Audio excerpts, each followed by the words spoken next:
जय भोलेनाथ दोस्तों। आज मैं आप लोगों के लिए भाद्रपद अमावस्या तिथि में काल सर्प दोष से छुटकारा पाने के लिए और उनके उपाय का वीडियो लेके आई हूँ। साथ ही जानेंगे कि इस बार भाद्रपद अमावस्या का शुभ मुहूर्त कब है और काल सर्प दोष से छुटकारा कैसे पाया जाए।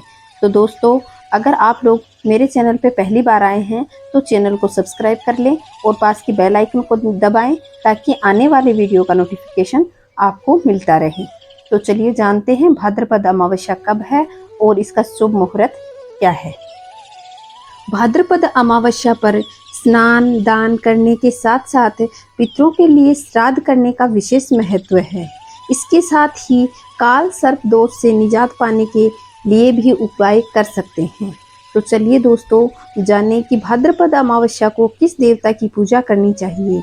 तो काल सर्प दोष से निजात पाने के लिए भाद्रपद अमावस्या के दिन भगवान शिव और नाग देवता की पूजा करना और ज्योतिषीय उपचारों के साथ में काल सर्प दोष से निजात पाया जा सकता है। सनातन धर्म में अमावस्या और पूर्णिमा तिथि का विशेष महत्व है। हिंदू पंचांग के अनुसार जब कोई मास प्रारंभ होता है उसके 15 दिन के बाद अमावस्या तिथि प्रारंभ होती है और मास के समाप्त होने पर पूर्णिमा तिथि होती है। ऐसा ही भाद्रपद कृष्ण पक्ष की अमावस्या को भाद्रपद अमावस्या कहा गया है। इसे भादो अमावस्या भी कहा जाता है। इस दिन स्नान दान और श्राद्ध करने का विशेष फल प्राप्त होता है। इसके साथ ही इस दिन अमावस्या को कुश एकत्र करने की परंपरा है। इसी कारण इसे कुशाग्रहणी अमावस्या कहा जाता है। इसके साथ ही इस दिन कुछ विशेष उपाय किए जाते हैं जिससे जिस व्यक्ति की कुंडली में काल सर्प दोष होता है उसके दुष्प्रभावों को कम किया जा सकता है। अब जानते हैं कि भाद्रपद अमावस्या की तिथि कब है।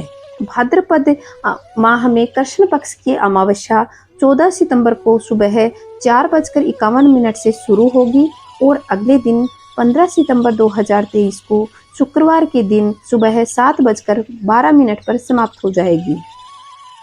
भादो अमावस्या 14 सितंबर 2023 को मनाई जाएगी क्योंकि उदया तिथि होने के कारण 14 सितंबर को ही भाद्रपद अमावस्या मनाई जाएगी। अब मैं आपको काल सर्प दोष से निजात पाने के कुछ उपाय बता रही हूँ। जिस व्यक्ति की कुंडली में काल सर्प दोष होता है उसके जीवन में बहुत सारी समस्याएं बनी रहती हैं और अशुभ दोष माना जाता है। कुंडली में जब राहु केतु एक घर में प्रवेश कर जाएं और उसके एकदम बीच में अन्य ग्रह बैठ जाएं तो काल सर्प दोष बनता है। काल सर्प दोष से निजात पाने के लिए भाद्रपद अमावस्या के दिन कुछ उपाय किए जाते हैं। इस दिन शिवजी और नाग देवता की पूजा करने का विधान है। अब मैं आपको उपाय बताती हूँ। उपाय नंबर 1, भाद्रपद अमावस्या के दिन शिवजी की विधिवत पूजा करनी चाहिए। शिवलिंग में जल और गंगा जल चढ़ाने के साथ साथ महामृत्युंजय मंत्र का 108 बार जप करना चाहिए। अब जानते हैं दूसरा उपाय। शिवलिंग पर गाय के दूध में थोड़ा सा गंगा जल मिलाकर अर्पित करें। साथ ही शिवजी से इस दोष की निजात पाने के लिए प्रार्थना करें और कुछ दक्षिणा चढ़ाएं।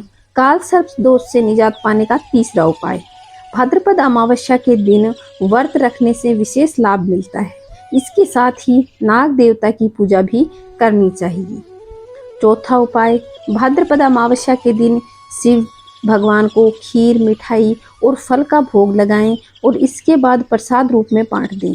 ऐसा करने से भी काल सर्प दोष से निजात मिलती है। तो दोस्तों, यह थे काल सर्प दोष से निजात पाने के उपाय। अमावस्या तिथि के दिन पितृदोष शांत करने के लिए भी उपाय किए जाते हैं। इसमें पहला उपाय है कि सूर्य को अर्घ्य देना चाहिए।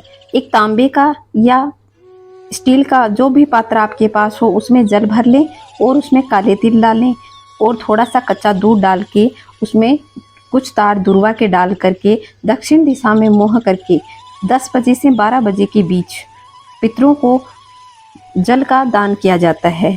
तो उधर मुँह करके अपने पितरों को ध्यान करते हुए उस जल को अर्घ्य प्रदान करें और कहें कि हे सूर्य नारायण भगवान, हमारे पितरों का जो भी दोष है वो हम पर से हटे और उनका आशीर्वाद हम पर बना रहे। इसी प्रकार दूसरा उपाय भी हम कर सकते हैं।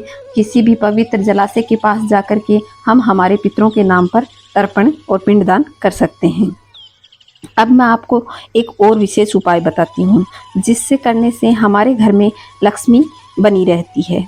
इस दिन पीपल वृक्ष के नीचे सरसों के तेल का दीपक जलाना चाहिए और भगवान श्री हरि विष्णु से प्रार्थना करनी चाहिए और पीपल की 7 बार परिक्रमा करनी चाहिए। पीपल के पास इस प्रकार के उपाय करने से एक तो शनि देवता खुश होते हैं, जिससे हमारे जीवन में आने वाले हर कष्ट और बाधाओं से हमें मुक्ति मिलती है। पितृदोष शांत होते हैं और भगवान नारायण और माँ लक्ष्मी की कृपा हमेशा हम पर बनी रहती है। तो दोस्तों, भाद्रपद अमावस्या की तिथि बहुत ही शुभ फल देने वाली है, इसलिए हमें अमावस्या के दिन सुबह स्नान दान करना चाहिए। उठ करके शुभ मुहूर्त में जो गरीब हैं उन्हें दान प्रदान करें और गौ माता को भोजन खिलाएं और पितरों के लिए तर्पण करें, उनके लिए भोजन निकालें। जैसे अमावस्या निकाली जाती है हर घर में, तो उसी तरीके से जो नहीं करते हैं और जिनके ऊपर पितृदोष है, वह अमावस्या तिथि को पितरों के लिए अमावस्या जरूर निकालें। तो मेरे द्वारा दी गई जानकारी आप लोगों को पसंद आई होगी।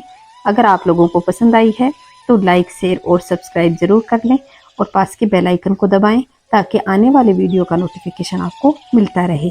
कमेंट में जय भोलेनाथ जरूर लिखें। जय भोलेनाथ दोस्तों।